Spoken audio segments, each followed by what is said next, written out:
Uncle वो कोने पर रखी गुलाबी गुड़िया चाहिए मुझे, 100 रुपए की है ना। ये अल्फाज सुनकर मैंने पीछे मुड़कर उसे देखा। एक मासूम सा बच्चा मुट्ठी में कुछ दबाए मेरे दाएं तरफ खड़ा था। लगभग 7 साल उम्र होगी। पुराने से कमीज शलवार में मलबूस, जिन पर ग्रीस और तेल के धब्बे बड़े वाजे नजर आ रहे थे। चेहरे पर बला की मासूमियत और आंखों से ज़िहानत आया थी।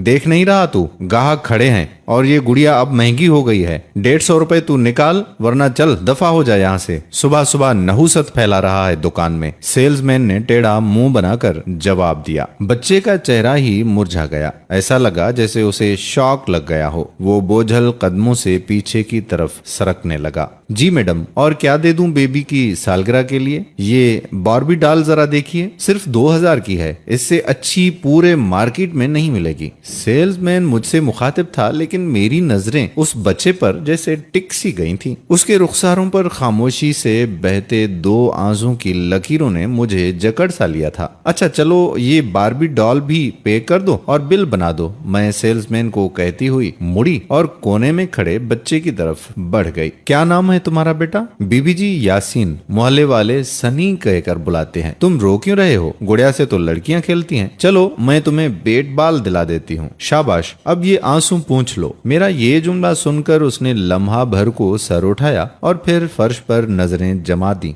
और मुझसे कहने लगा कि बीबी जी, ये गुड़िया मेरी छोटी बहन को बहुत पसंद थी, उसके लिए लेने आया हूँ। जब हम यहाँ से गुजरते थे तो वो मुझसे कहती थी कि भैया, जब तुम बड़े हो जाओगे, पैसे कमाओगे, तो मुझे ये गुड़िया दिला दोगे ना? मुझे उसकी मासूम जुबान से छोटी बहन ना जाने क्यों बहुत अच्छा लगा। उसके लहजे में अपनी बहन के लिए मोहब्बत थी कि उमड़ी चली आ रही थी। अच्छा तो ये बात है, तुम अपनी छोटी बहन के लिए वो गुलाबी गुड़िया खरीद आए हो, मगर 50 रुपए तो अब भी कम है तुम्हारे पास। ये 100 रुपए तुमने खुद जमा किए हैं। नहीं नहीं बीबी जी, मेरे पास भला पैसे कहाँ से आएंगे? गैराज वाला उस्ताद मेरी पूरी दिहाड़ी अब्बा के हवाले कर देता है, मेरे पास में पैसे थोड़े ही देता है। बच्चा अब मुझसे खुलकर गुफ्तगू कर रहा था। एक सेकंड को रुक कर उसने आस्तीन से नाक साफ की और गोया हुआ। असल में आज बड़े साहब अपनी गाड़ी लेने गैराज पर आए थे। उनकी गाड़ी पर पॉलिश मैं ही करता हूँ। गाड़ी देखकर उन्होंने मुझे बुलाया और कहने लगे कि सनी, आज तूने दिल खुश कर दिया बच्चे। ऐसी चमकाई है मेरी प्राडो कि शक्ल तक दिखाई दे रही है।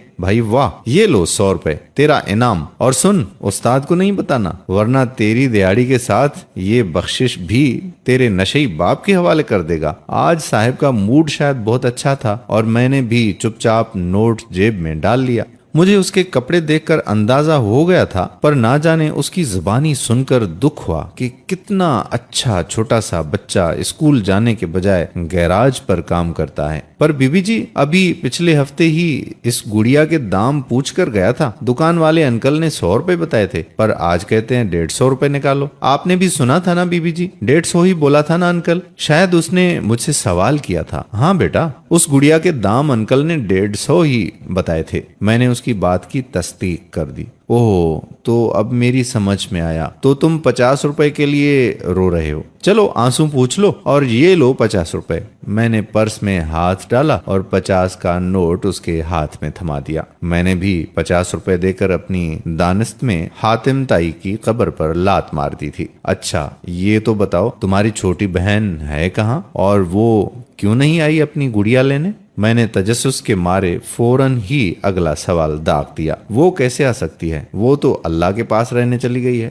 और माँ कहती है कि जो अल्लाह के पास चला जाता है वो कभी वापस नहीं आता। अल्लाह इतना प्यार जो करते हैं, ख्याल रखते हैं, शायद इसीलिए। क्या? मेरी मुस्कुराहट गायब हो चुकी थी। मुझे ऐसा लगा जैसे उस बच्चे ने भरे बाजार में मुझे तमांचा रसीद कर दिया हो। हाँ बीबी जी, असल में उसको बुखार हो गया था, बहुत तेज बुखार। मेरी अम्मा आप जैसी एक बीबी जी के घर में काम करती हैं। उसने कुछ पैसे उधार लेकर अब्बा को दिए थे बहन की दवा लेने। सारी रात हम इंतजार करते रहे, पर अब्बा दवा लेकर नहीं आया। मुझे तो नींद आ गई थी। अम्मा के जोर जोर से रोने की आवाज से आंख खुली तो देखा कि पड़ोस वाले गफूर चाचा और सलमा चाची अम्मा के साथ ही खड़े थे और गुड़िया सुकून से सो रही थी। मुझे अम्मा सीने से लगाकर जोर जोर से चीखने लगी, बेटा तेरी गुड़िया चली गई, हमें छोड़ छोड़ कर अल्लाह के पास चली गई बेटा।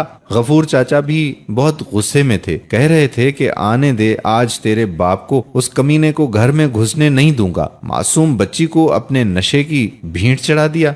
मुझे अपनी आवाज हल्क में फंसती हुई महसूस हो रही थी। मेरी समझ में नहीं आया कि मैं इससे अब क्या कहूँ। बेटा, तो ये गुड़िया अब किसको दोगे? अपनी माँ को दूंगा बीबी जी, उसके हाथ भिजवाऊंगा और क्या। मेरा अब्बा कहता है कि तेरी माँ भी अब अल्लाह के पास जाने वाली है, सारा दिन खून थूकती रहती है, सदा की बीमार जो है, हड हराम से कोई काम भी नहीं होता। इससे तो अच्छी वो सकीना है, पूरा दिन घरों में काम करती है, बेवा है और पूरे 8,000 महीने का कमाती है। मेरे नशे का खर्चा तो उठा ही लेगी और रोटी का खर्चा तेरी दिहाड़ी से पूरा हो जाएगा। बीबी जी, मैं अब चलता हूँ, मेरी छोटी गुड़िया का इंतजार कर रही होगी, कहीं देर ना हो जाए और अम्मा भी अल्लाह के पास चली जाए। मैं दम साधे उसकी कहानी सुन रही थी। उसके अल्फाज बम बनकर मेरी समात पर गिर रहे थे। मेरे घर पहुंचने से पहले ही अगर अम्मा भी चली गई तो ये गुड़िया मेरी छोटी बहन को कौन पहुंचाएगा? आप बहुत अच्छी हैं बीबी जी, अल्लाह पाक आपको बहुत देगा। ये अल्फाज अदा करके वो काउंटर की तरफ बढ़ गया और उसकी आवाज सन्नाटे में गूंजने लगी। अंकल देखो, पूरे 150 रुपए हैं अब मेरे पास, ये गुलाबी गुड़िया जल्दी से दे दो, और हाँ, एक अच्छी सी थैली में डाल कर देना, बहुत दूर भेजना है इसे, जल्दी करो अंकल, कहीं देर ना हो जाए। हो सके तो इस वीडियो को आगे शेयर कर दें। इससे आगे मेरे पास कोई अल्फाज नहीं है कि मैं ये कहानी बयान कर सकूं। जज़ाकल्लाह खैरा।